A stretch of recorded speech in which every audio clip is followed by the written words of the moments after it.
की शुरुआत में हम मेन कैरेक्टर जैक को देखते हैं, जो मौसम का साइंटिस्ट है। वो गवर्नमेंट के एक इदारे के लिए काम करता है जो मौसम में होने वाले बदलाव और इससे जुड़ी हुई चीजों के बारे में रिसर्च वगैरह करते हैं। फिर हम जैक को उसके दो साथियों के साथ एक बर्फीले इलाके में देखते हैं। ये लोग वहाँ जमी हुई बर्फ का सैंपल ले रहे होते हैं, लेकिन तभी इसी दौरान वहाँ जमी बर्फ टूटने लगती है। वो इतनी ज्यादा टूट जाती है कि दो हिस्सों में बढ़ जाती है और वहाँ एक काफी गहरी खाई बन जाती है। तभी जैक देखता है कि उन्होंने बर्फ के जो सैंपल लिए थे वो तो खाई की दूसरी साइड पर रह गए हैं। इसीलिए वो बगैर सोचे समझे दूसरी तरफ कूदकर सैंपल लेने जाता है, लेकिन जैसे वो उन्हें लेकर वापस कूदने वाला होता है तो तभी बर्फ टूटने की वजह से दोनों साइडों के बीच की खाई और बढ़ जाती है। लेकिन फिर भी जैक हिम्मत करके वापस आने के लिए कूद पड़ता है, मगर वो वहाँ तक नहीं पहुँच पाता और नीचे की तरफ चला जाता है। तभी उसके साथी देखते हैं कि जैक एक हुक के सहारे अभी भी वहाँ पर लटका हुआ है। तब वो दोनों ठीक वक्त पर जैक को ऊपर खींच लेते हैं, जिसके बाद ये नजारा देखकर तीनों ही काफी हैरान रह जाते हैं।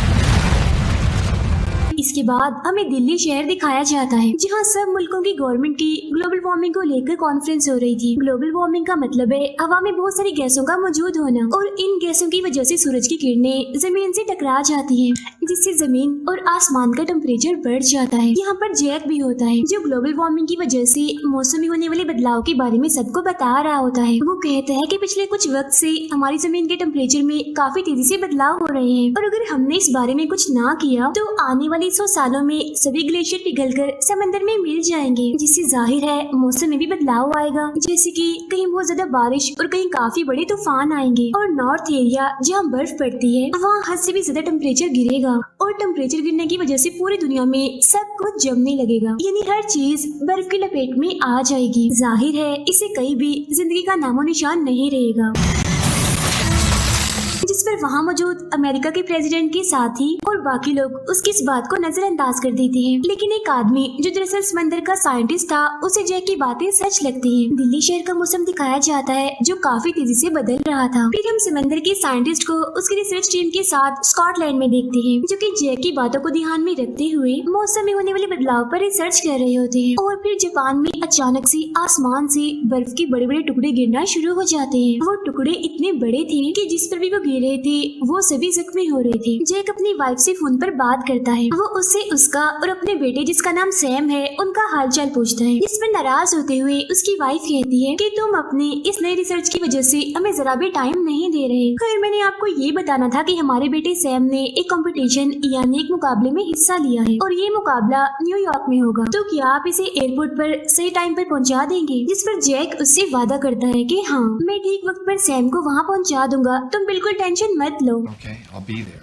Okay, I'll be there. और फिर कुछ देर गुजरने के बाद जैक सैम को एयरपोर्ट पर छोड़ देता है। फिर वो जहाज में अपने दोस्तों के साथ बैठा होता है, क्योंकि इन दोनों ने भी उस कंपटीशन में हिस्सा लिया होता है। लेकिन तभी अचानक से तूफान आने की वजह से जहाज जोरों से हिलने लगता है, जिससे सभी मुसाफिरों का सामान उन लोगों पर गिरने लगता है। ये देखकर सभी लोग काफी डर जाते हैं, खास तौर पर सैम, क्योंकि उसे जहाज में सफर करने से काफी डर लगता है। तभी स्पेस यानी खला में हम दो साइंटिस्ट को देखते हैं जो रिसर्च करने वहाँ गए हुए थे। वो लोग देखते हैं कि जमीन की तरफ बर्फ का एक काफी बड़ा तूफान बढ़ रहा है, जो देख वो लोग काफी हैरान हो जाते हैं। उधर समंदर का साइंटिस्ट देखता है कि 3 जगहों पर मौसम हद से ज्यादा खराब हो रहा है। उधर सैम और उसके दोस्त न्यूयॉर्क पहुंच जाते हैं, और जब सैम आसमान की तरफ देखता है तो उसे पता चलता है कि बहुत सारे परिंदे उड़कर कहीं जा रहे हैं। ये बात सैम को काफी अजीब लगती है, वो काफी हैरान भी हो जाता है।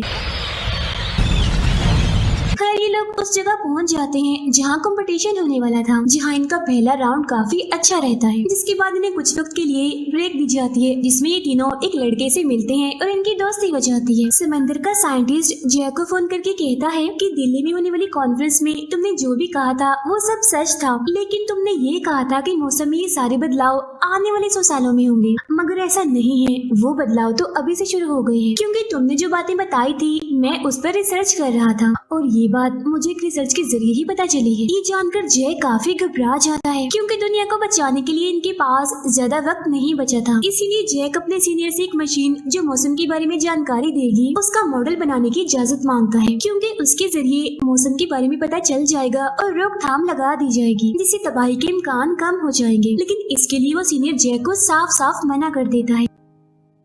फिर अमेरिका के एक इलाके में काफी बड़ा तूफान आ जाता है, जिस वजह से इतनी तबाही होती है कि 75% लोग मारे जाते हैं। और ये बात सीनियर के साथ साथ अमेरिका के प्रेसिडेंट को भी पता चल जाती है, जिसके बाद प्रेसिडेंट पूरे मुल्क में जहाज उड़ाने के लिए मना कर देते हैं। What's going on here? I don't think we have. ये बात जानने के बाद सीनियर समझ जाता है कि जैक बिल्कुल सही कह रहा था, क्योंकि जैसा जैक ने कहा था वैसा ही हो रहा था, यानी पूरी दुनिया में ही मौसम काफी तेजी से बदल रहा था। तो अब सीनियर जैक को मॉडल जल्दी से तैयार करने के लिए कहता है, लेकिन इस काम को करने के लिए जैक और उसकी टीम को सिर्फ 48 घंटों का वक्त दिया जाता है, इसीलिए लोग फौरन ही उस मॉडल को बनाने में लग जाते हैं। फिर 24 घंटों की लगातार मेहनत के बाद उन्हें पता चलता है कि अगर उन्होंने जल्दी कुछ ना किया तो तकरीबन 6 से 8 हफ्तों में सब कुछ खत्म हो जाएगा। इसीलिए कुछ भी करके इन्हीं लोगों को इस आने वाली मुसीबत से बचाना होगा। अब ये जानते ही जैक अपने बेटे सैम को कॉल करता है और वापस आने के लिए कहता है, जिस पर सैम कहता है यहाँ कोई भी जहाज नहीं उड़ाया जा रहा, इसीलिए फिलहाल मैं वापस नहीं आ सकता। अब जैक अपनी तरफ से इकट्ठी की गई सभी इंफॉर्मेशन और रिपोर्ट्स प्रेसिडेंट के साथी को दिखाता है, लेकिन इस बार भी वो जैक की बातों पर ध्यान नहीं देता, बिल्कुल पहले की तरह। If we don't act now, it's going to be too late. समंदर का साइंटिस्ट देखता है कि हर जगह मौसम के बदलने की वजह से टेम्परेचर काफी तेजी से नीचे गिर रहा है और अगर ऐसे ही चलता रहा तो बहुत जल्द सब कुछ जम जाएगा। तभी हम देखते हैं कि नॉर्थ में टेम्परेचर के इस बदलाव से वहाँ बर्फ का एक काफी तेज तूफान आ जाता है। स्कॉटलैंड में भी हम 3 हेलीकॉप्टर्स को उड़ता हुआ देखते हैं, लेकिन इस बर्फीले तूफान की वजह से हेलीकॉप्टर्स तबाह हो जाते हैं और तेजी से नीचे आके गिरते हैं, क्योंकि हवा में ही चलते चलते उन पर बर्फ जम गई, जिससे हेलीकॉप्टर की ब्लेड्स भी रुक गई, जिसके बाद नीचे गिरने से वो सब लोग भी बर्फ में जमने लगते हैं और उनकी मौत हो जाती है। जैक को भी स्कॉटलैंड के इस खराब मौसम की खबर मिलती है। अब क्योंकि समंदर का साइंटिस्ट भी वहीं था, इसलिए जैक फौरन उसे इस बारे में बताता है और कहता है कि जितने जल्दी हो सके आप वहाँ से निकल जाइए, क्योंकि बर्फ का एक काफी बड़ा तूफान तेजी से आपकी तरफ बढ़ रहा है। जिस पर दुखी होते हुए समंदर का साइंटिस्ट कहता है अब काफी देर हो चुकी है, कोई फायदा नहीं है, कुछ नहीं होने वाला। फिर वो जैक को आखिरी अलविदा कहता है। तभी हम देखते हैं कि बर्फ का एक बहुत बड़ा तूफान तेजी से उनकी तरफ बढ़ रहा होता है, जिसकी लपेट में आने से समंदर के साइंटिस्ट और उसके साथियों की मौत हो जाती है। न्यूयॉर्क में काफी तेज बारिश हो रही होती है, जिस वजह से सैम और उसके साथी वहीं पर फंस जाते हैं। इसीलिए गार्ड उन सबको एक लाइब्रेरी में जाकर अपनी जान बचाने के लिए कहता है और फिर तभी सैम को सामने से एक काफी बड़ी बिल्कुल किसी सुनामी जैसी लहर उनकी तरफ आते हुए दिखाई देती है, जिसके बहुत पास उसकी दोस्त खड़ी हुई थी। तब वो जल्दी से अपने दोस्त को उसे बचाकर लाइब्रेरी में ले आता है। तभी हम न्यूयॉर्क शहर का बहुत ही बुरा हाल देखते हैं, हर तरफ पानी ही पानी फैल गया था। फिर लाइब्रेरी के एक फोन से सैम किसी तरह अपने डैड जैक को कॉल करता है और पूरे न्यूयॉर्क शहर की खराब हालत के बारे में बताता है, जिस पर जैक कहता है चाहे कुछ भी हो जाए तुम और तुम्हारे दोस्त इस लाइब्रेरी को छोड़कर कहीं मत जाना और तुम घबराना नहीं मेरे बेटे, मेरा इंतजार करना, कुछ भी हो जाए मैं तुम्हें लेने जरूर आऊंगा। I will come for you. Do you understand me? इसके बाद जैक अपने सीनियर के कहने पर प्रेसिडेंट से जाकर मिलता है और उन्हें अपनी तरफ से दी गई सारी रिसर्च की जानकारी देता है, जिसके बाद ये फैसला होता है कि इस मुसीबत की घड़ी में वो नॉर्थ के लोगों की मदद करेंगे। वहाँ पर फंसे हुए जितने भी लोग हैं उन्हें वहाँ से निकालकर वो साउथ एरिया में भेज देंगे, क्योंकि नॉर्थ की निस्बत साउथ के हालात बेहतर थे, इतने खराब नहीं थे। इसके बाद जैक अपने दोनों साथियों को लेकर अपने बेटे को वापस लाने के लिए न्यूयॉर्क के लिए निकल जाता है। न्यूयॉर्क में टेम्परेचर इतना गिर गया था कि वहाँ पर जितना भी पानी पड़ा था वो सारा का सारा जम गया था और लाइब्रेरी में फंसे सारे लोग बाहर का ये भयानक नजारा देखकर काफी डर जाते हैं। उनमें से एक पुलिस वाले की नजर बाहर कुछ लोगों पर पड़ती है जो साउथ की तरफ चल कर जा रहे थे। ये देख वो सभी लोग भी लाइब्रेरी से निकलकर साउथ की तरफ जाने का सोचते हैं, मगर सैम उन्हें ऐसा करने से मना करता है और यकीन दिलाने की कोशिश करता है कि हम लोग बच जाएंगे। वो बताता है कि मेरे डैड मौसम के साइंटिस्ट है, मेरी उनसे बात हुई है, उन्होंने कहा है कि हम यही रुके, यही हमारे लिए ठीक होगा। My father's a climatologist. He works for the government. क्योंकि टेम्परेचर काफी तेजी से गिर रहा है और अगर हम बाहर गए तो यकीनन जमने की वजह से हम मारे जाएंगे। और हाँ, यकीन कीजिए मेरे डैड ने वादा किया है कि वो यहाँ आकर हम सबको बचा लेंगे, लेकिन उनमें से कोई भी सैम की बातों का यकीन नहीं करता।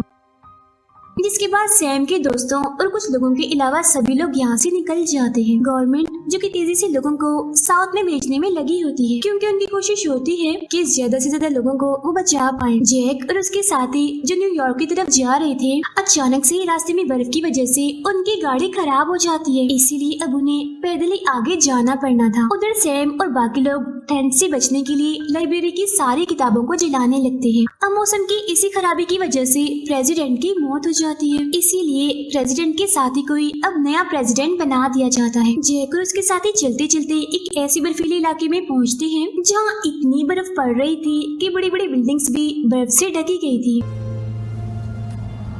और ये लोग अब उन्हीं बिल्डिंग्स पर चल रहे थे। तभी चलते चलते जैक के एक साथी का एक बिल्डिंग पर से पैर फिसल जाता है और नीचे गिरने की वजह से उसकी मौत हो जाती है। उसकी मौत से जैक और दूसरे साथी को काफी दुख होता है, मगर ना चाहते हुए भी अपनी जान बचाने के लिए इन्हें आगे बढ़ना ही पड़ता है। उधर सैम की दोस्त की तबीयत अचानक से खराब होने लगती है, इसीलिए सैम अपने दोनों दोस्तों के साथ पानी के एक जहाज में जाता है दवाई लेने के लिए, क्योंकि वो जहाज समंदर से बाहर इधर आ गया था। अभी वो लोग जहाज में से दवा ले ही रहे थे कि तभी अचानक से उन लोगों पर भेड़िए हमला कर देते हैं जो जंगल से भाग कर यहाँ आ गए थे। वो सैम के एक दोस्त को काट कर जख्मी कर देते हैं, लेकिन सैम जैसी तैसी अपने दोनों दोस्तों को बचाकर वापस लाइब्रेरी में ले आता है। फिर वो दवाई सैम की दोस्त को देते हैं, जिसे खाने के बाद वो काफी अच्छा महसूस करती है। जैक और उसका साथी अभी भी पैदल ही आगे बढ़ रहे थे, मगर तभी अचानक जैक का साथी नीचे गिर जाता है, क्योंकि ठंड की वजह से वो बेहोश हो गया था।